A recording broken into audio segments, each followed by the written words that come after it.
Hello, Tom Barnett here again with another story behind the illustration. Here, one that seeks to capture China's approach to social surveillance and ideological control, or what some China analysts have described as Chairman Mao's Cultural Revolution digitalized. China's social credit score system can be described as an omnivalent system that monitors, evaluates, and regulates the behavior of individual citizens, national companies, even government entities. The better one behaves, the better one's score. High scores lead to awards and privileges, while low scores lead to punishments and blacklisting. So, a tricky and complex mechanism to summarize, is it not? The inspirations here are plentiful, but let me cite two you've probably come across. The first is a famous 2016 episode of the Twilight Zone-like science fiction series out of the UK known as Black Mirror. The story, in an episode entitled Nosedive, is set in a world where people using their smartphones rate each other from 1 to 5 stars for every interaction. The episode follows a woman obsessed with getting her score up to this coveted rating by attending the wedding of a friend who has a supremely high score. Well, she gets into all sorts of mishaps en route to the wedding and subsequently bombs with her insulting toast at the wedding dinner. Ultimately, she ends up in jail, her score having plummeted too far. But here's the clincher.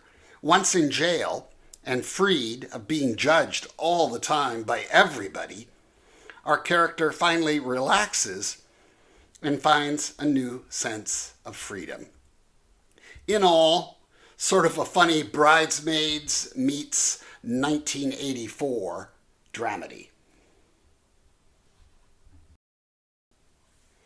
A second inspiration comes in the form of yet another Philip K. Dick story turned into a blockbuster film. Here, his novella, The Minority Report, is made into a fabulous Steven Spielberg film in 2002. The film is set in Washington, D.C. in the year 2054, where a specialized police unit called Pre-Crime uses 3 psychics known as precogs to predict and prevent murders before they occur. Basically, the film explores the idea of having so much big data on everything going on in the world that a form of psychic intelligence standing in for real-world artificial intelligence becomes so amazingly strong in its predictive capacity as to sniff out crime before it actually happens. Very much in line with China's social credit score system, but presented in the most visceral and dramatic manner. I told Jim Nuttall, our lead illustrator on the book, about the Black Mirror episode, and so his first version went with that very millennial Gen Z look of everybody staring at their smartphones, with the key being to convey their sense of nervousness and anticipation regarding their score, here rendered as 72 for our lead character. I also instructed Jim to give the crowd a Chinese look, giving the subject matter of the thread and the focus on the Chinese system. In a subsequent iteration, I asked Jim to change the score to something of meaning to the Chinese, who treat the number 8 as an almost magical good luck charm, like Americans treat the number 7. So I told him to go with 88 instead. That actually got some sensible pushback because of the whole alt-right bit about 88 being code for Heil Hitler, as H is the 8th letter of the alphabet. I understand. It's a bit out there to worry about it, and yet the book does discuss the alt-right in some detail, along with conspiracy theories so we decided not to go there. Instead, in the final book version, we simply jacked up our lucky 8s to 3. A nice, seemingly high number that would earn both that sigh of relief on the young woman's face and reflect the sort of effort she must have put in to achieve it, symbolized by all those beads of sweat on her face. One extra bit of fun on this thread. We at first sought to create some sort of data visualization at the end of the thread that would lay out the mechanics of China's social credit scoring system, and we found some good graphics to work off of. Here, one being analogizing the whole scoring system to a board game. Another example here details which actions take you up or send you down this fantastically large contraption. But rather than repeat a lot of the same information I used in the text to describe the system, we thought we'd go another route. Here it was data visualizer Tom Zork's idea to pretend like the chart we ended up creating was really some sort of warning system going off inside the book. Thus, we generated this Tier 2 warning pop-up that features no label or numbering like any of the other data visualizations, and in which we speak directly and somewhat threateningly to the reader.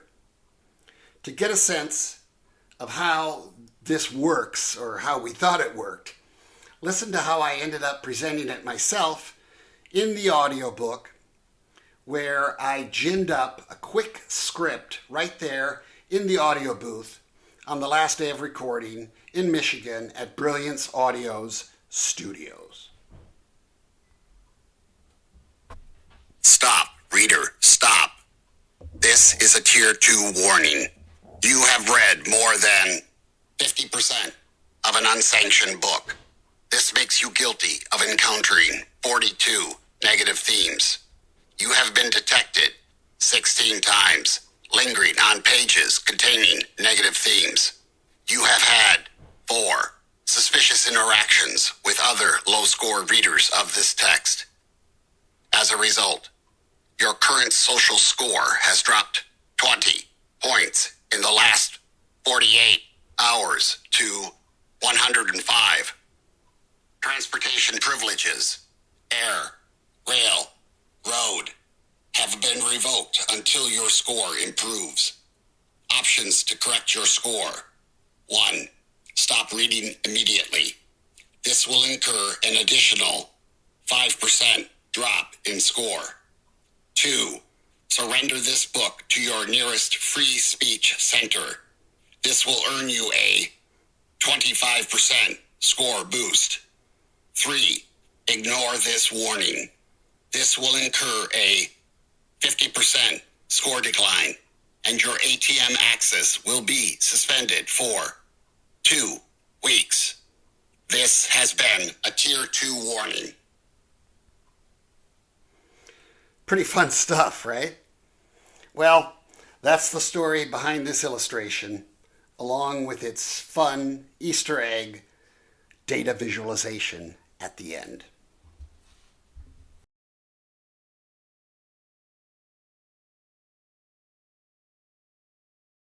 As always, we love it when people buy the book, when they recommend the book, when they praise the book online.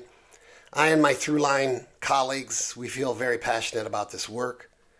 Please consider subscribing to my Substack newsletter, and see you next time, next illustration.